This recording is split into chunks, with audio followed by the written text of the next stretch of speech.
ఛత్తీస్గఢ్లోని బీజాపూర్ అడవిలో కూబింగ్ కొనసాగుతుంది. ఎన్కౌంటర్ తర్వాత పారిపోయిన మావోయిస్టుల కోసం పోలీసులు గాలింపు చర్యలు చేపట్టారు.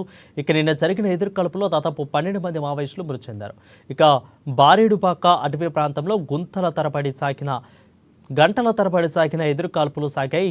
ఈ ఘటనలో మావోయిస్టులు ఐఈడీ బాంబు పేల్చడంతో ఇద్దరు జవాన్లకు గాయాలయ్యాయి.